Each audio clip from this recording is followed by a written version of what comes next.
Sister demands my dream wedding venue for her own rushed ceremony since she's pregnant, and my family sides with her manipulation. My fiancé and I have been together for 8 years and engaged for 3. We wanted our wedding to be absolutely perfect, so 3 years ago we booked our dream venue, the most stunning location we could imagine. It was wildly popular, so the only date we could secure was September of this year. A few months ago, my younger sister got engaged to her fiancé. They were thinking of a spring wedding for next year. Then, she found out she was pregnant. I was genuinely ecstatic. Finally, I was going to be an aunt. Yesterday, our parents hosted a family barbecue and invited both of us with our partners. My sister took this as the perfect opportunity to announce her pregnancy to all our extended family. The reaction was exactly what you'd hope: joy, hugs, smiles, and my brother-in-law looking so happy and proud. That's when my nan chimed in, asking if my sister's wedding would still be next spring, or if she might wait, since the baby would still be quite young at that time. My sister replied, "Actually, I want to move it up to September." Nan smiled and immediately wanted to help her, talking about how little time there was to plan but how she could make it work. Then, my sister turned to me, "That's what I wanted to talk to you about. I was really hoping we could, take your venue? I can't handle the stress of planning a wedding and maternity classes. It's just such a beautiful place. It would really mean so much to me." Suddenly, everyone went quiet. All eyes were on me, waiting for me to be the good big sister and just agree. My brother-in-law looked super uncomfortable and reminded her, gently but firmly, that we'd already talked about this, and it wasn't okay to put me on the spot. My sister wasn't having it. She insisted, "Don't be like that. My sister wants what's best for me, so it's not a big deal, right?" I took a deep breath and replied, "Well, it kind of is. I have my heart really set on this venue." She burst into tears and stormed inside. My nan glared at me, and told me I was being selfish. My sister needed the venue more than I did. I tried to defend myself, but then my mother jumped in. "You waited 3 years. Would it really kill you to wait a few more months? When has your sister ever asked you for anything?" More comments followed, and soon my fiancé was furious. We got up and left. Later, my sister called me, still crying, insisting it wasn't fair that I always seemed to get what I want, and why couldn't I just do this one thing for her? My dad said that it's just a venue, and that all that truly matters is the person you're marrying. Part of me knows he's right, but after planning for so long and dreaming of this moment, it's so hard to just let go. Update 1. My brother-in-law called me and apologized for all the trouble. He told me he'd talked things over with my sister, and apparently, she swore she would never ask me for the venue. He was seriously angry with her now and warned me that she's blaming me for potentially ruining her marriage. As if all this drama wasn't enough, my father has bombarded me with texts, stuff like "I hope you're happy, your sister hasn't stopped crying since yesterday," and it just keeps coming.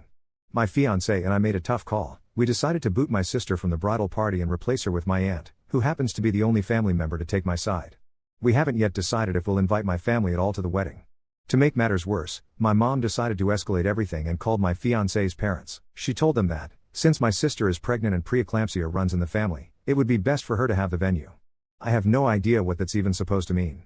Luckily, my future father-in-law does not suffer fools gladly. He told my mom to back off and made it clear that if they keep playing favorites, they'll lose me for good. Now my mom is sobbing about how my father-in-law is an ass, and honestly, it feels like I'm trapped in a ridiculous soap opera. While all this chaos swirled around me, my in-laws got in the car and drove over to my place bringing supper and wine. They kept repeating, "Don't worry, no matter what, you have us, you have a safety net." I broke down in tears, but this time from sheer happiness. It hasn't been very long, but the impact has been overwhelming. I wasn't expecting any of this. What truly boggles my mind is seeing this saga spill out into the wider world. And then things got stranger. Once my sister saw the story making the rounds online, she absolutely lost it. She accused me of painting her as crazy and twisting every detail. She insisted she only asked nicely because she loves me, and that family should come first. Internet strangers' opinions don't mean anything compared to family happiness. The only thing I texted back was a simple message, and all she replied was, "Wow. You must love me so very much," before promptly blocking me. This morning, she unblocked me to send another passive-aggressive message. After all that, my parents have gone radio silent since the confrontation with my future father-in-law. Then, out of the blue, my older brother reached out. He lives in another city and wasn't at the barbecue, so he had heard only the twisted version my mom fed him, that I supposedly offered the venue to my sister before the barbecue and then humiliated her. I explained to him what really happened, and he had no trouble believing me. We talked at length about our parents' behavior, and he even admitted that part of the reason he moved away was because our parents were, and I quote, "shitheads to us both." He also told me that mom found out about everything from the online post and was furious at me for betraying the family. I haven't written to my parents as so many people have suggested. I just have to process the painful reality that maybe they love my sister more than me. If they love me at all. My fiancé and I sat down together and locked down the majority of our vendors and the venue itself with passwords. I hadn't spoken yet to our wedding planner, so my sister's text still made me nervous. We also canceled the catering that my parents had paid for. So in the short term, we won't have the full catering spread we dreamed of, but our friends and my fiance's family will help pull together a massive buffet. The whole thing will turn into a family and friends cooking party, combining our bachelor and bachelorette events. That's what we're doing now. We canceled our separate parties and turned the food prep into the party itself. Everyone's chipping in, and it's already bringing us closer. I just want to thank the people in my life who helped me see how toxic my family is, and even though it hurts, I have to be honest with myself. If my parents apologize sincerely, they'll be allowed at the wedding, but if not, well, my brother will walk me down the aisle, and my aunt will be there. We finally reached our wedding planner, who was appalled by the whole situation. She assured me she hasn't spoken to my mother since we booked the venue and reassured me that I'd have to be present in person for any changes. No one can do it without me. We let everyone working on the wedding know what's going on, and several even offered to hire security at a reduced rate for the big day. Somehow this mess has cemented something important for me. I have people who actually care about me, and I'm finally learning to put myself first. Update 2.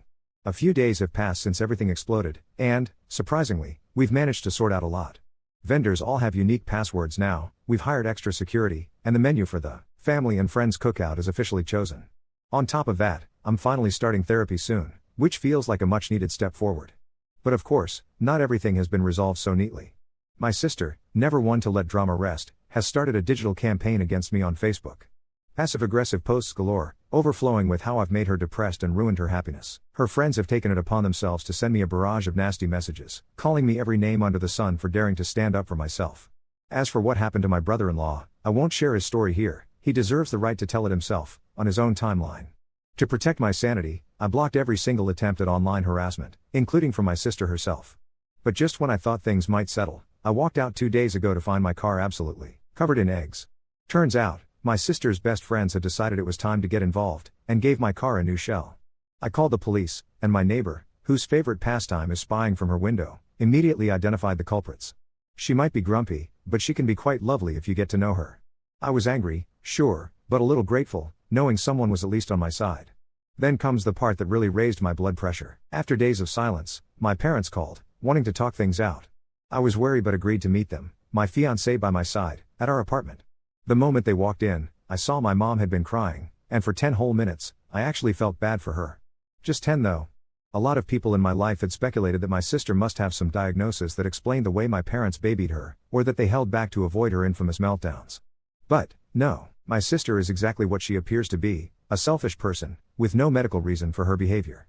Just the garden variety nightmare. We started the meeting awkwardly, making small talk, until my father finally broke the ice with, "Why did you cancel the caterers?" My fiancée didn't hesitate, she told them flat out that we didn't want anything hanging over us, no strings attached. They both looked at us like we had grown horns. My dad acted wounded, swearing up and down he would never do that. I just shrugged and said it's better to be safe than sorry. My mom launched into a lecture about how disrespectful I was being. I told her in no uncertain terms that their recent behavior has been the real disrespect. The conversation spiraled quickly into a heated argument about the venue. My father, the king of platitudes, threw out his favorite line, "It doesn't matter where you get married, but who you're marrying." That was my cue. Exactly, Dad. Isn't it weird how that only applies to me, not to my sister? As long as she's marrying Bill, the venue doesn't matter, right? Dead silence. My father turned bright red and sat there gasping like a fish out of water. My mother started quietly sobbing again. I pressed on, "Well, I'm waiting for your reasoning." Suddenly, my father slammed his hands on the table and went off on a rant about family, sacrifices, and how a loving family should always do everything in their power to make each other happy. I shot back calmly, "Like how you tried to make me happy on my graduation day? Remember when my sister smashed my cake because she wasn't getting enough attention?" Another long silence. Then, in the tiniest voice, my mom asked, "Why do you hate us so much?" I just looked at her and said, "I could ask you guys the same thing." Silence again. It was clear they knew exactly how badly they'd messed up, but neither one was ready to admit it. My mom tried another guilt trip, telling me how miserable my sister is, how she hasn't gone out in days because people are judging her. My dad piped in, excusing it all because she's the youngest, and needs more love and attention. I laid it out, plainly, how hurt I was by their blatant favoritism, how they never even tried to conceal that they loved my sister more. My mom started with the classic, "That's not true. We love you both the same." I wasn't having it. I pulled out my phone and opened a list I'd been keeping, every single instance I could remember of them putting my sister before me. Some had dates, others told the whole story. By the time I finished, both my parents looked haunted and teary-eyed, completely beaten down. They tried to explain it all away, but I cut them off and told them plainly, if they want to be at my wedding, they need to set up family counseling for all of us and apologize. Otherwise, they're not invited. They left. I haven't heard from them since. Update 3. Finally, I get around to writing this update. I know it's been a while, but so much has happened. I have a few life updates. I'm sure you want to hear how my wedding went and the aftermath with my family, so let's get into it. After my last conversation with my parents, nothing changed. They clung to their version of things. I was the villain, supposedly the cause of my sister's depression and her failing relationship. It escalated so badly that I had to block them and change my number, since they kept reaching out from relatives' phones.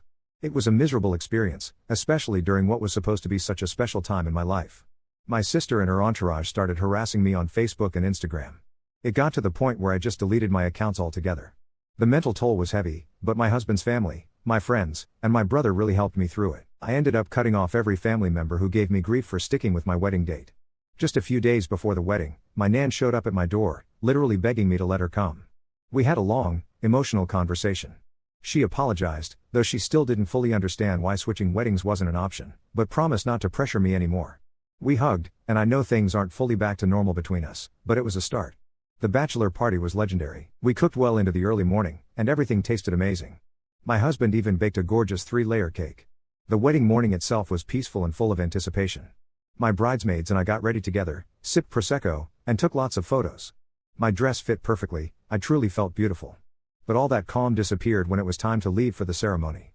We were at the venue, taking some before pictures with my friends, when I saw my sister's little car pulling up. My stomach dropped. I thought I was going to faint.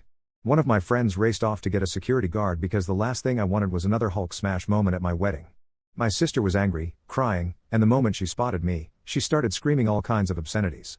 According to her, I was a filthy bitch who had made her fiancé break up with her. She seemed possessed. I couldn't even feel angry anymore. I just pitied her. To set the scene, the venue had automatic sprinklers that watered the plants every morning, so the ground was still a bit muddy. What happened next was a blur. My sister bent down, grabbed a handful of mud, clearly aiming to throw it at me and my dress. But before she could, my maid of honor suddenly sprinted over and shoved her, sending my sister tumbling onto her butt right in the flower beds. Security showed up just seconds later and escorted her away. And with all that, I suddenly had enough reason to file for a restraining order against her. Honestly, I didn't even want to involve the police. I just desperately wanted her out of my life. The rest of the day? Absolutely magical. I married my best friend, the love of my life, my rock. My brother walked me down the aisle. We all cried during the vows. It was everything I'd ever hoped for. Sure, I missed my parents, but it is what it is. The celebration was hilarious and joyful. My husband and his groomsmen pulled off a choreographed dance to a Taylor Swift song, and the speeches were so funny they could have been straight from a comedy show. We went on our honeymoon, and when we got back, I decided to start searching for jobs in another city. I love my friends, but I needed a clean break from everything that had happened. Good news, I got a new job at a university in a much bigger city, and we're already planning our move. But maybe the biggest, and most cliché, change is that I'm pregnant. Yes, it's a honeymoon baby. We haven't told anyone yet, mostly out of nervousness, so it feels wild writing it down now. I'm actually tearing up just thinking about it. It wasn't in the immediate plans, but we're over the moon nonetheless. The only things I hear about the rest of my family come secondhand from people in town. My sister's apparently still blaming me for her breakup and making up stories about me trying to dox her or whatever else she comes up with. She's moved back in with my parents and refuses to work. Nan mentioned that my parents look completely drained because my sister's acting like a spoiled child. I guess their parenting is catching up to them. Truthfully, despite all the pain of losing family, cutting out the toxic ones was the best decision I could have made. I now have a wonderful husband, a baby on the way, my very own family. Oh, and a shiny new backbone to go with it all. Update 4. I honestly wasn't planning to write another update, but life has a way of throwing curveballs when you least expect them. We've been settled in our new city for about 4 months now, and I'm showing quite a bit at 6 months pregnant. Everything was going smoothly, new job, new friends, complete peace from my family drama. I should have known it was too good to last. Last Tuesday, I was at my regular prenatal appointment when my phone started buzzing nonstop. I ignored it at first, but my doctor even commented on how persistent whoever was calling seemed to be. When I finally checked, I had 12 missed calls from my brother and several frantic texts saying call me now and it's about mom. My heart dropped. I called him back immediately, and the first thing he said was, she's alive, but she's in the hospital. Apparently, my mother had what the doctors initially thought was a heart attack. She's stable now, but it turns out it wasn't her heart, it was a severe panic attack brought on by stress and exhaustion. My brother was calling because, despite everything, he thought I should know. Here's where it gets complicated. While my mom was in the hospital, my dad apparently had a complete breakdown. He called my brother sobbing, admitting that he and my mom have been miserable for months. My sister has been living with them rent-free, refusing to work, and has essentially turned into a recluse who screams at them daily. She's been blaming them for choosing me over her and making their lives hell. But that's not even the worst part. My brother hesitated before telling me this next bit, but apparently my sister has been catfishing people online, pretending to be me. She's been using my old wedding photos and creating fake dating profiles with my name, telling people I'm divorced and available. Some guy even showed up at my parents' house looking for me, which is how they found out. My dad was mortified, and apparently that's what finally pushed my mom over the edge into the panic attack. I was furious, obviously, but also weirdly relieved that my parents were finally seeing my sister for who she really is. My brother said my dad kept repeating, "We created a monster," which honestly felt like the validation I'd been waiting for my entire life. Against my husband's advice, I decided to call my parents at the hospital. My mom answered, and her voice was so small and broken. She immediately started crying and apologizing, saying she finally understood why I left. She begged me to forgive her and said she's been going to therapy since the whole wedding disaster but was too proud to reach out. My dad got on the phone too, and for the first time in my life, he took full responsibility. No excuses, no "but your sister needed more attention" nonsense. Just a broken man admitting he failed as a father and destroyed our family by playing favorites. The conversation was emotional and draining, but it felt like progress. They asked if they could video call to see me, and when I showed them my pregnant belly, my mom completely lost it. Happy tears this time. My dad just kept saying, "We missed so much. We're going to miss everything." Here's where I'm torn. They want to fly out to meet their future grandchild, and honestly, part of me wants that too. But I'm also terrified of letting them back in just to be disappointed again. My husband has been incredible through all of this, but I can tell he's worried about me getting hurt. My brother offered to come with them as a buffer, which actually sounds perfect. He said my parents have given my sister an ultimatum: get a job and contribute to the household, or move out. She chose to move out, apparently to go live with some friend, though my brother suspects it won't last long. The strangest part? I actually feel sorry for my sister now. She's lost her fiancé, alienated her entire family, and is so delusional that she's literally pretending to be me online. It's pathetic more than infuriating at this point. We haven't made any final decisions yet about my parents visiting, but we're cautiously optimistic. My therapist says it's okay to give people a chance to change, as long as I protect my boundaries. And honestly, with a baby coming, I'd like my child to know their grandparents, if my parents can prove they've actually learned from their mistakes. The pregnancy hormones definitely aren't helping me think clearly about all this, but for the first time in months, I have a tiny bit of hope that maybe, just maybe, my family isn't completely broken beyond repair. Update 5. I wish I could say everything worked out perfectly after my last update, but life had other plans. The past 2 months have been a roller coaster that makes the wedding drama look like a minor disagreement. My parents did end up flying out to visit when I was 7 months pregnant.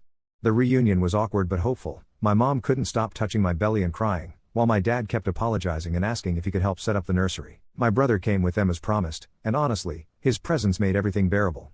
For 3 days, it almost felt like we might actually rebuild our relationship. Then my water broke at 32 weeks. I'll spare you the terrifying details, but our daughter arrived 6 weeks early after a complicated emergency delivery. She spent 5 weeks in the NICU, and during that time, my parents completely stepped up. My dad practically lived at the hospital, bringing my husband and me food and coffee, while my mom helped organize everything at home. For the first time in years, I felt like I had real parents. But of course, my sister couldn't let us have peace. 2 weeks after we brought the baby home, I got a call from an unknown number. It was my former brother-in-law, the one who broke up with my sister. Turns out, she'd been harassing him for months, showing up at his workplace and his new apartment. But here's the kicker: she'd been telling people she was still pregnant with his baby and that I had somehow stolen her life. The really disturbing part? She'd been buying baby clothes and nursery items, posting photos on social media with captions like "getting ready for my little miracle."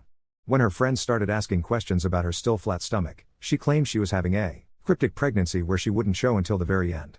My brother-in-law was calling because she'd escalated to showing up at his parents' house with a fake ultrasound photo, badly photoshopped with my baby's information, demanding they accept their grandchild. His family was so disturbed they called the police. I felt sick. While I was fighting for my premature daughter's life in the NICU, my sister was living in some delusional fantasy world where she was having the baby instead of me. My husband wanted to call the police immediately, but I decided to call my parents first. My mom answered, and I could hear the exhaustion in her voice before I even explained why I was calling. Apparently, my sister had been calling them daily, alternating between begging to come home and screaming about how they'd abandoned their real daughter for the fake one. When I told them about the fake pregnancy and the harassment of my ex-brother-in-law, there was this long, horrible silence. Finally, my dad got on the phone and said, "We're done. We're completely done with her." He sounded broken but resolute. They'd already been working with a therapist about setting boundaries, but this was the final straw. They drove to where my sister was staying and told her she needed professional help and that they wouldn't be giving her any more money or support until she got it. Her response? She threw a literal tantrum, screaming that they were choosing their fake grandchild over their real daughter. Then she did something that still makes my blood boil. she posted on Facebook that I had faked a pregnancy and stolen her baby photos to get attention. The post got reported and taken down quickly, but not before several family members saw it and started calling my parents in confusion. My poor mom ended up creating her own post with hospital photos of me and the baby, just to prove my sister was lying. That night, my sister showed up at my parents' house at 3 a.m., pounding on the door and screaming. The neighbors called the police, and she was arrested for disturbing the peace. My parents finally agreed to a no-contact order. But here's where it gets really twisted. While my sister was in jail overnight, she apparently told the officers that her family had kidnapped her baby and given it to her sister. She was so convincing that they actually called child services to do a welfare check on us. Having CPS show up at your door when you have a fragile preemie is absolutely terrifying. Thankfully, they quickly realized my sister's claims were completely fabricated. We had all the hospital records, birth certificates, everything. The caseworker was actually apologetic and said they'd seen cases like this before with unstable family members. The whole experience has been traumatic, but it's also been clarifying.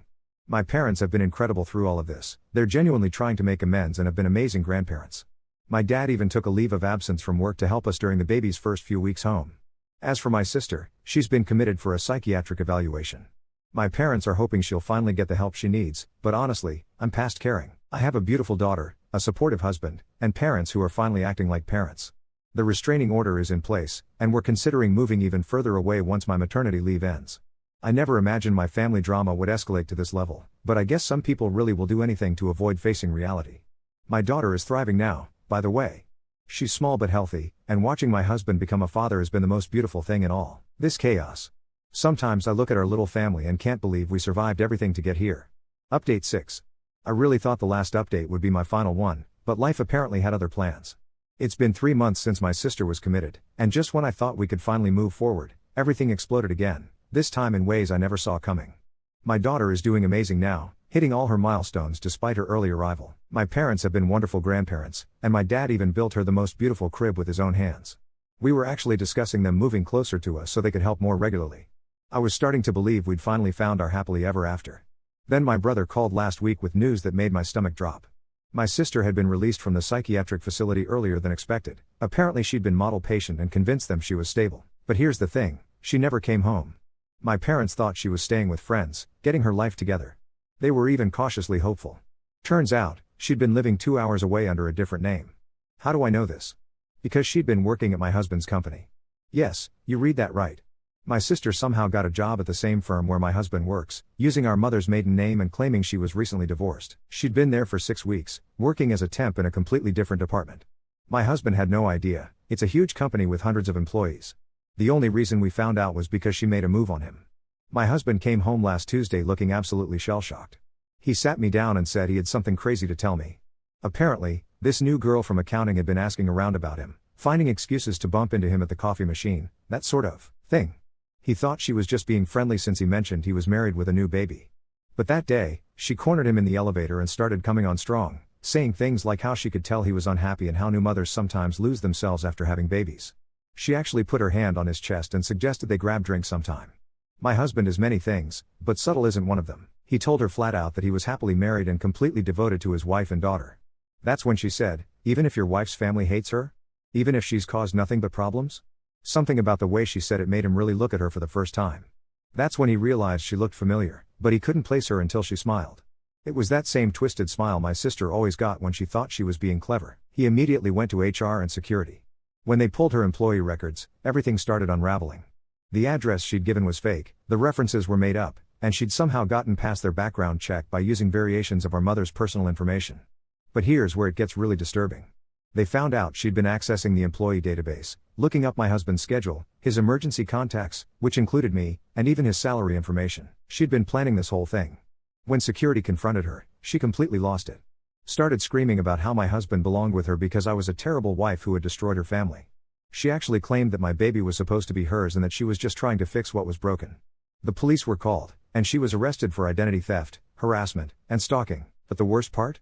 When they searched her apartment, they found dozens of photos of my husband that she'd somehow taken from his social media accounts and printed out.